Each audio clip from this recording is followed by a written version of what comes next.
Bueno chicos, ¿qué tal? Vamos a ver cómo funciona Final Cut. Un primer acercamiento a este software de edición de imagen y vamos a tratar un poquito temas sencillos como cómo crear una biblioteca, cómo crear un proyecto donde vamos a trabajar, cómo importar el contenido y cómo editar ligeramente ese contenido. Entonces para ello vamos a abrir Final Cut. Este es el interfaz, entonces como podéis ver aquí tenemos la parte donde están las bibliotecas, el material seleccionado, la previsualización y aquí abajo irá nuestro timeline. Entonces lo primero que tenemos que hacer es crear una biblioteca. Archivo, crear, biblioteca. Es importante que tengáis en cuenta dónde vamos a situar esta biblioteca, porque si trabajamos desde el propio ordenador, probablemente el flujo de trabajo será mucho más rápido. Hay veces que los ordenadores no tienen suficiente capacidad y trabajamos desde discos duros. Entonces vamos a crear una biblioteca. Ahí está. Entonces tenemos la biblioteca, los eventos y dentro de los eventos, que son como las carpetas que contienen los proyectos. Vamos a crear un proyecto, ¿vale? El proyecto se va a llamar Proyecto sin título 1. Es importante que tengáis en cuenta el tipo de formato, la resolución y la velocidad de los clips que vayáis a editar. Por ello es importante que sepamos de dónde vienen y los analicemos bien y a la hora de grabarlo tengamos en cuenta y pensemos cómo lo queremos hacer y cuál va a ser el resultado final. En este caso vamos a grabar a 1080, a 25p y la renderización a Apple ProRes. También tenéis unos ajustes automáticos que se ajustarán respecto al primer clip que importéis, ¿vale? Entonces creamos un proyecto y ahora el siguiente paso es importar material. Entonces vamos a archivo, importar contenido. Se nos va a abrir una interfaz de importación de material, en la cual en la parte izquierda tendremos los diferentes sitios de donde podremos seleccionar el material, los diferentes dispositivos, como por ejemplo puede ser un disco duro, el propio ordenador o en los favoritos donde aparece el escritorio. Incluso arriba podemos seleccionar material directamente desde cámara. Aquí tenemos esta carpeta ya seleccionada, así que seleccionamos todo. Y ahora en las opciones de la derecha tenemos que tener en cuenta un par de cositas. Por ejemplo, los archivos, si queremos copiarlos en la biblioteca. Por ejemplo, si importamos desde una cámara, esta opción es importante para copiarlo en la biblioteca que está dentro del ordenador o del disco duro, o dejarlos en su ubicación. En este caso, como ya los tenemos bien ubicados en una carpeta, los dejamos así. Las palabras clave nos van a servir para ordenar contenido de las etiquetas del Finder o de las carpetas. Esto está muy bien cuando tenemos mucho contenido para poder seleccionar, por ejemplo, si tenemos diferentes carpetas creadas, cámara 1, cámara 2, desde aquí podremos seleccionarlo y ver simplemente el material que hay dentro de cada una de ellas, ¿vale? Las funciones de audio recomiendo que sea todo automático y luego es importante la transcodificación. Si vamos a trabajar sobre todo el contenido proxy, si vamos a trabajar en un ordenador que no tiene un procesador muy rápido, es muy importante que creéis contenido proxy, que son archivos en baja calidad que va a crear el propio Final Cut y lo cual os va a permitir trabajar en baja calidad de una manera mucho más rápida y luego el mismo programa va a permitir simplemente sustituirlos dando a una tecla para poder tenerlos en alta calidad y poder exportarlos o darles unos ajustes finales. En este contenido, en este caso tenemos poco contenido y el ordenador va bastante bien, así que no vamos a crear nada. Procedemos a importarlo.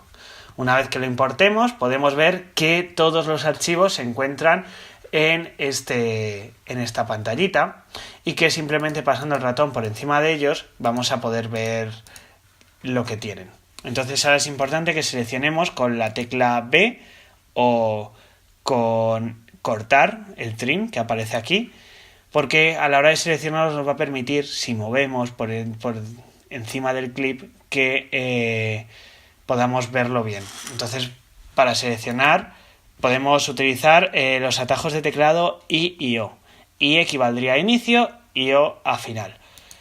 Por lo tanto, si por ejemplo en este clip queremos empezar aquí y acabar aquí, vemos que se nos crea una selección. Esta selección, simplemente para bajarla, la arrastramos y se nos baja nuestro timeline, ¿vale? Pasaríamos a hacer lo mismo con parte de esto. No hay más que decir que si damos a la tecla de espacio, podremos previsualizar todo el clip de una manera natural. Entonces seleccionamos este otro trozo y lo volvemos a bajar. y por ejemplo de aquí este otro, ¿vale?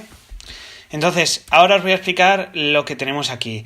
De momento tenemos 3 clips de vídeo. Podemos bajar también el audio de la misma manera, ¿vale? Seleccionando inicio, final y bajando. Entonces tenemos 2 maneras de editar este contenido. Una de ellas, tenemos los clips, como veis, encima de esta franja negra, que es la parte principal del timeline, por así decirlo, la base. Ahora mismo estos clips están sobre esa base. Lo que quiere decir es que si yo, por ejemplo, muevo este clip, todo lo que haya anclado a él, que en este caso sería este audio, se va a mover con él, ¿vale? También, sí, podemos moverlos de un lado a otro, que es simplemente situándonos en la esquina del clip y arrastrando con el ratón, podemos movernos a través del timeline y ampliar el clip o no. Entonces, como veis, cuando lo movemos se mueve el resto. Esto es útil, depende del tipo de proyecto. La otra manera que hay de editar sería elevando estos clips, elevando pista, botón derecho elevar pista y botón derecho elevar pista otra vez, porque se nos ha creado una carpeta. Ahora ya están los clips sueltos y anclados a este clip negro, que podemos alargar todo lo que queramos y que no tiene nada de información.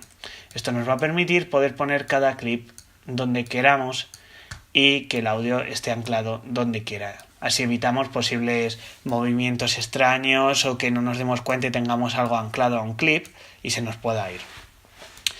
El siguiente paso sería aplicar ciertos efectos a estas imágenes. Aquí en la parte de efectos, que sería este iconito, podemos ver todos los efectos que tiene preestablecidos el Final Cut, tanto de vídeo como de audio.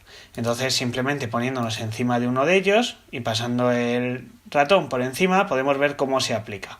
Esto también depende de la potencia de vuestro ordenador. Para aplicar cualquiera de ellos, simplemente teniendo el clip seleccionado y dando 2 clips aquí, se aplicaría. También podemos arrastrarlo y ponerlo encima. Como veis, ahora se ha aplicado 2 veces. Y nos aparecería en el panel de control, aquí arriba, con la parte de efectos, donde los podríamos desactivar, activar o tocar ciertos parámetros. Como son efectos automáticos, muchas veces no podemos aplicar ciertos parámetros. Con el audio pasaría lo mismo. Nosotros tenemos aquí el audio, lo podemos mover como queramos y podemos ajustar el volumen, ¿vale? Lo podemos ajustar desde el propio timeline o aquí en las funciones de audio con volumen o aplicándole ciertos efectos, que también los podremos tocar. Aquí tenemos una serie de ajustes preestablecidos que nos permite Final Cut para mejorar el audio. Una vez que tengamos esto seleccionado y nuestro proyecto acabado, simplemente es importante que si utilizáis este método de edición, el clip negro lo ajustéis aquí, porque si no se os va a quedar una gran parte de negros en el vídeo. Pasaríamos a exportarlo. Para exportar podéis utilizar el atajo comando E o aquí arriba en la esquina superior derecha compartir, ¿vale? Nos da varias opciones, si queréis compartirlo en dispositivos Apple, si queréis en archivo maestro suele ser la que más opciones da, entonces suele ser la más usada. Una vez que le demos, podemos simplemente elegir el nombre del proyecto, nos da una ligera descripción, aquí podemos visualizarlo, nos dice lo que estima que va a pesar, las características del proyecto y en ajustes podemos controlar ciertas características. Siempre lo más recomendable es vídeo, audio y H264. Entonces simplemente le daríamos a siguiente y pasaría a seleccionar el lugar donde lo vamos a ubicar y guardar. Entonces ya el Final Cut va a procesarlo y exportarlo. Entonces, bueno, esta es una pequeña introducción a Final Cut Pro. En siguientes episodios iremos viendo cómo analizar el color, cómo animar y cómo sacar el mayor partido a este programa de edición de vídeo que promete mucho. Entonces, nada, muchísimas gracias por la visualización y espero que os haya quedado todo claro. Cualquier cosa la podremos comentar en clase. Un saludito.